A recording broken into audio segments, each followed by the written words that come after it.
Good morning प्यारे बच्चों। I am Pinky Malik, lecture in economics. आज के इस लेक्चर में क्लास 10th के जो इम्पोर्टेंट क्वेश्चंस हैं उनको करेंगे। फाइनल एग्जाम में चांसेस है कि इनमें से आपको क्वेश्चन मिलेंगे। तो देख लेते हैं क्वेश्चन नंबर 1। मानव विकास सूचकांक क्या है? मानव विकास सूचकांक मापने वाले प्रमुख अवयव कौन कौन से हैं? ये क्वेश्चन काफ़ी इम्पोर्टेंट है और लास्ट ईयर आया भी था। मानव विकास सूचकांक मानव के विकास का आंकलन करने की एक विधि है।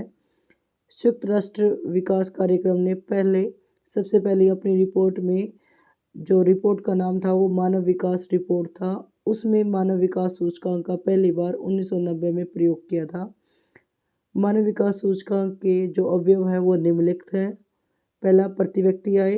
प्रति व्यक्ति आय जिस देश की जितनी अधिक होगी, मानव विकास सूचकांक उतना ही अधिक होगा। दूसरा है जीवन प्रत्याशा दर, यानी जीवित रहने की संभावित दर। एक व्यक्ति की जीवित रहने की जो आशा है वो जितनी अधिक होगी, मानव विकास सूचकांक उतना ही अधिक होगा। थर्ड है साक्षरता दर। लोग जितने अधिक शिक्षित होंगे, साक्षर होंगे, मानव विकास उतना ही अधिक माना जाएगा। लास्ट है सकल नामांकन अनुपात। सकल नामांकन अनुपात स्कूल लेवल पे जो पढ़ाई होती है, प्राथमिक, द्वितीयक और तृतीयक कक्षातर तीनों स्तर पर बच्चों की जो उपस्थिति अनुपात है वो कितना है, उसको हम सकल नामांकन अनुपात कहते हैं। किसी देश में पढ़ने वाले छात्रों की संख्या जितनी अधिक होगी, मानव विकास के लिए ये पॉजिटिव सूचकांक होगा। यानी कि अगर बच्चे ज़्यादा शिक्षित होंगे, रजिस्टर है, अटेंडेंस है उनकी ज़्यादा है, तो उनको मानव विकास सूचकांक अधिक माना जाएगा। क्वेश्चन नंबर 2, धारणीय विकास की परिभाषा दीजिए और उसकी मुख्य विशेषता बताइए। काफ़ी इम्पोर्टेंट क्वेश्चन है। धारणीय विकास का अर्थ है पर्यावरण को नुकसान पहुंचाए बिना किया जाने वाला विकास। इसकी मुख्य विशेषता निम्न प्रकार है। धारणीय विकास में प्रति व्यक्ति आय में दीर्घकालीन वृद्धि होती है। धारणीय विकास संसाधनों के संरक्षण तथा सूझबूझ से प्रयोग करने के विचार पर बल देता है ताकि भावी पीढ़ी के लिए भी संसाधनों को सुरक्षित रखा जा सके। धारणीय विकास में विकास के साथ साथ पर्यावरण के पर भी विचार किया जाता है ताकि भावी पीढ़ी को सुरक्षित किया जा सके। धारणीय विकास से पर्यावरण सुरक्षित रहता है और प्राकृतिक आपदाओं से बचाव होता है। धारणीय विकास में इस बात पर ध्यान रखा जाता है कि विकास के साथ साथ मनुष्य, पशु पक्षियों और वन्य जीव को किसी भी तरह का कोई भी नुकसान न पहुँचे। जीवों का भी ध्यान रखना है और विकास का भी ध्यान रखना है। धारणीय विकास वर्तमान पीढ़ी और भावी पीढ़ी दोनों की आवश्यकताओं को पूरा करती है। क्वेश्चन नंबर 3, भारत में औपचारिक तथा अनौपचारिक ऋणों की तुलना कीजिए। औपचारिक ऋण और अनौपचारिक ऋण क्या होते हैं?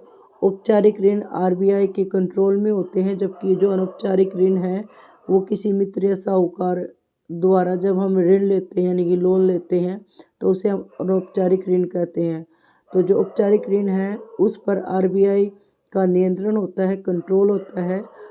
औपचारिक ऋण आरबीआई के नियंत्रण में कार्य करते हैं, जबकि जो अनौपचारिक ऋण है उन पर आरबीआई का कोई कंट्रोल नहीं होता है। औपचारिक ऋण में जो ब्याज की दर है वो काफ़ी कम होती है, जबकि अनौपचारिक ऋण में जो ब्याज की दर है वो काफ़ी ऊंची होती है। थर्ड है, जो औपचारिक ऋण है उसमें लंबी कागजी कार्रवाई से गुजरना पड़ता है, पेपर वर्क ज़्यादा होता है, जबकि जो अनौपचारिक ऋण है उसमें पेपर वर्क की कोई आवश्यकता नहीं होती है। जो औपचारिक ऋण है उसके जो स्रोत हैं वो है बैंक, बीमा और कंपनियां, सहकारी समितियां, ये सभी औपचारिक ऋण के एग्जाम्पल हैं। जबकि जो अनौपचारिक ऋण है वो मित्र, रिश्तेदार, साहूकार आदि औपचारिक स्रोत हैं। क्वेश्चन नंबर 4, स्वयं सहायता समूह से क्या अभिप्राय है? स्वयं सहायता समूह में 15 से 20 पड़ोसी सदस्य मिलकर बचत करते हैं और आवश्यकता पड़ने पर इसी बचत में से ऋण के रूप में धन ले सकते हैं। इस प्रकार वो अपनी मदद स्वयं करते हैं। स्वयं सहायता समूह में जो ब्याज की दर होती है वो काफ़ी कम होती है। जो साहूकार द्वारा जो ब्याज की दर वसूल की जाती है उससे काफ़ी कम होती है। प्रति व्यक्ति जो बचत करते हैं वो 50 रुपये से 100 रुपये तक या इससे भी अधिक कर सकते हैं। वो उनकी योग्यता पर डिपेंड करता है कि उन्हें उनकी बचत करने की योग्यता कितनी है और उसके अकॉर्डिंग ही वो ऋण को ले सकते हैं, पैसे उधार ले सकते हैं। लेकिन स्वयं सहायता समूह का जो सबसे अधिक फ़ायदा है वो इस बात में है कि यहाँ ब्याज की जो दर होती है वो काफ़ी कम होती है। ग्रामीण क्षेत्र के लिए और ख़ासकर महिलाओं के लिए स्वयं सहायता समूह काफ़ी इम्पोर्टेंट है। क्वेश्चन नंबर 5, मनरेगा से क्या अभिप्राय है? इस क्वेश्चन को ऐसा भी पूछा जा सकता है, महात्मा गांधी राष्ट्रीय रोजगार गारंटी अधिनियम क्या है? तो महात्मा गांधी राष्ट्रीय ग्रामीण रोजगार गारंटी एक्ट सन 2005 में लागू किया गया था। मनरेगा की जो फुल फॉर्म होगी वो होगी महात्मा गांधी राष्ट्रीय ग्रामीण रोजगार गारंटी एक्ट, जो 2005 में लागू किया गया था। पहले इस एक्ट को राष्ट्रीय ग्रामीण रोजगार एक्ट कहा जाता था। इसके अंतर्गत उन सभी लोगों को जो काम करने में सक्षम है, जिन्हें काम करने की जरूरत है, जो काम करना चाहते हैं, उनको सरकार वर्ष में 100 दिन के लिए रोजगार की गारंटी देती है, यानी कि 100 दिन उन्हें काम मिलता है। यदि सरकार रोजगार उपलब्ध कराने में असफल रहती है तो ऐसे लोगों को बेरोजगारी भत्ता भी मिलता है। इस नियम के अंतर्गत उन कामों को वरीयता दी जाती है जिससे भविष्य में उत्पादन बढ़ने में मदद मिलेगी। मनरेगा के तहत ऐसे काम दिए जाते हैं जिससे देश का उत्पादन बढ़ेगा और देश का कल्याण होगा। क्वेश्चन नंबर 6, छिपी या दृश्य बेरोजगारी से आप क्या समझते हो? काफ़ी बार ये क्वेश्चन रिपीट होता है। छिपी हुई बेरोजगारी या दृश्य बेरोजगारी क्या होती है, इसका एग्जाम्पल बताइए। या छिपी हुई बेरोजगारी कौन से क्षेत्र में ज़्यादा मिलती है? तो छिपी हुई बेरोजगारी कृषि क्षेत्र में ज़्यादा मिलती है। और छिपी हुई बेरोजगारी से अभिप्राय है छिपी हुई या अदृश्य बेरोजगारी, जिसको हम प्रच्छन्न बेरोजगारी भी कहते हैं, से अभिप्राय उस स्थिति से है जिसमें एक काम पर आवश्यकता से अधिक लोग लगे हुए होते हैं। यदि उनमें से कुछ लोगों को उस काम से हटा दिया जाए और किसी अन्य काम में लगा दिया जाए, फिर भी पहले वाले काम में की उत्पादकता में कोई विपरीत प्रभाव नहीं पड़ेगा, यानी पहले वाले काम में कोई भी कमी नहीं होगी। एग्जाम्पल देखते हैं। उदाहरण के लिए यदि किसी दुकान पर परिवार के 4 सदस्य काम कर रहे हैं, यदि वहाँ से 2 सदस्य किसी अन्य कार्यालय में नौकरी करने लग जाए, किसी अन्य जगह काम करने लग जाए, तो दुकान की बिक्री पर इसका कोई प्रभाव न पड़े तो इसे अदृश्य बेरोजगारी कहेंगे, क्योंकि 4 व्यक्ति भी वही बिक्री कर रहे थे, वही माल बेच रहे थे जो 2 व्यक्ति बेच रहे हैं, तो बिक्री पर कोई असर न होना अदृश्य बेरोजगारी का एग्जाम्पल है। 4 सदस्यों का काम 2 व्यक्ति कर रहे हैं, तो एक्चुअल में जो काम था वो 2 व्यक्तियों का ही था, तो जो 2 व्यक्ति हैं वो अदृश्य बेरोजगार कहलाएंगे। क्वेश्चन नंबर 7, संगठित और असंगठित क्षेत्र में विद्यमान रोजगार परिस्थितियों की तुलना कीजिए।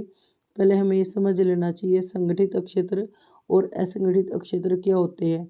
संगठित क्षेत्र ऐसे क्षेत्र होते हैं जो सरकार द्वारा चलाए जाते हैं, जिन पर सरकार का नियंत्रण होता है, जबकि असंगठित क्षेत्र ऐसे क्षेत्र होते हैं जिन पर सरकार का नियंत्रण नहीं होता है। तो इसके जो पॉइंट है वो देख लेते हैं। रोजगार की प्रकृति, संगठित क्षेत्र में जो रोजगार होते हैं वो नियमित होते हैं, रूल रेगुलेशन के तहत होते हैं, कर्मचारियों के काम के घंटे तय होते हैं, जबकि असंगठित क्षेत्र में न तो रोजगार नियमित होता है और न ही काम के घंटे तय होते हैं। असंगठित क्षेत्र में जो रोजगार मिलता है वो अनियमित होता है, यानी कि दैनिक होता है, और काम के घंटे फिक्स नहीं होते, जबकि संगठित क्षेत्र में रोजगार के जो नियम हैं वो रूल रेगुलेशन के तहत लोगों को रोजगार मिलता है। कर्मचारियों के जो काम करने के घंटे हैं वो पहले से ही तय होते हैं। सेवा शर्तें, संगठित क्षेत्र में जब कर्मचारियों को नियुक्त किया जाता है तो उनको नियुक्ति पत्र प्रदान किया जाता है, जिसमें सभी शर्तें लिखी हो जाती हैं। उनकी सेवा शर्तें, उनको मिलने वाला वेतन और भत्ता जो भी उनको मिलता है उनका स्पष्ट वर्णन होता है, जबकि असंगठित क्षेत्र में ऐसा नहीं होता है। अवकाश के नियम, संगठित क्षेत्र में कर्मचारियों को सवेतन अवकाश मिलता है, यानी कि छुट्टी मिलती है, जबकि असंगठित क्षेत्र में ऐसा नहीं होता। असंगठित क्षेत्र में कोई व्यक्ति अगर छुट्टी लेता है, अवकाश लेता है, तो उसका वेतन काट लिया जाता है। इस तरह संगठित क्षेत्र में जो रोजगार है वो सुरक्षित होता है, जबकि असंगठित क्षेत्र में रोजगार सुरक्षित नहीं होता है। क्वेश्चन नंबर 8, वैश्वीकरण के भारतीय अर्थव्यवस्था पर पड़ने वाले विपरीत प्रभाव पर तर्क दीजिए।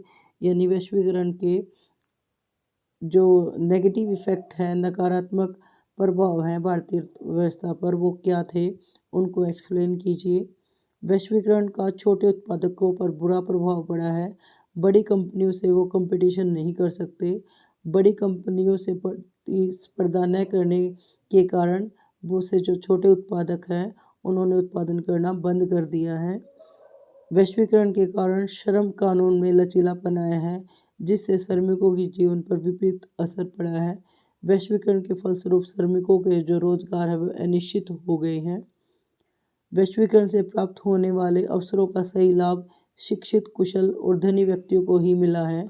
इसके विपरीत गरीब तथा अनपढ़ लोग अज्ञानतावश इसका लाभ उठाने में सक्षम नहीं हैं। क्वेश्चन नंबर 9, उपभोक्ता शोषण किसे कहते हैं? उन तरीकों का वर्णन कीजिए जिससे उपभोक्ता का शोषण होता है। तो उपभोक्ता शोषण, उपभोक्ता कोई भी वो व्यक्ति होता है जो वस्तु और सेवाओं का प्रयोग करता है। तो जब उसको वस्तु या सेवा अच्छी क्वालिटी की नहीं मिलती, या क्वालिटी से ज़्यादा उसको प्राइस देना पड़ता है, तो उसे हम उपभोक्ता शोषण कहते हैं। तो उपभोक्ता शोषण उस समय होता है जब कोई दुकानदार या सेवा प्रदान करने वाला सेवा प्रदाता उपभोक्ता को वस्तु या सेवा देते समय घटिया वस्तु देता है या सेवा अच्छी नहीं देता, तो वास्तविक आय से जो कीमत है वो ज़्यादा वसूल करता है, तो उसे हम उपभोक्ता शोषण कहते हैं। उपभोक्ता शोषण के जो तरीके हैं वो है, तो जब वास्तविक कीमत से अधिक कीमत वसूल की जाती है तो उसे हम उपभोक्ता शोषण कहते हैं। उपभोक्ता शोषण के जो तरीके हैं वो कई तरह से हो सकते हैं, जैसे तोलते वक्त कम तोलना या कम मापना किसी वस्तु को, घटिया सामान देना, क्वालिटी अच्छी न देना, साथ में कीमतें अधिक लेना। एमआरपी प्राइस से भी कई बार दुकानदार कीमत है वो ज़्यादा ले लेते हैं, तो वो उपभोक्ता शोषण कहलाता है। नकली माल दे देना, वो भी उपभोक्ता शोषण है, क्योंकि नकली माल से स्वास्थ्य खराब हो सकता है। मिलावट या अशुद्धता, कई बार जो चीज़ें हैं वो कंपनी की न होते हुए लोकल दे दी जाती है, उनमें मिलावट की जाती है, तो इस तरह उपभोक्ता का शोषण किया जाता है। आगे क्वेश्चन है, बहुराष्ट्रीय कंपनियों से क्या समझते हो? बहुराष्ट्रीय कंपनियां किसे कहते हैं? नाम से ही पता चल रहा है, बहुराष्ट्रीय यानी कि ऐसी कंपनियां जो कई राष्ट्र, कई देशों में काम करती हो। ये कंपनियां जो एक से अधिक देशों में उत्पादन पर नियंत्रण और स्वामित्व रखती हैं, उन्हें बहुराष्ट्रीय कंपनियां कहते हैं। ये बहुराष्ट्रीय कंपनियां अपने अनुसंधान केंद्रों में अपने उत्पादों के डिजाइन तैयार करती हैं और साथ में अलग अलग देशों में स्थित छोटी इकाइयों के माध्यम से ये छोटे छोटे निर्माण करती है, पुर्जों का निर्माण करवाती है और फिर उनको जोड़कर उपकरण या मशीन तैयार करती है।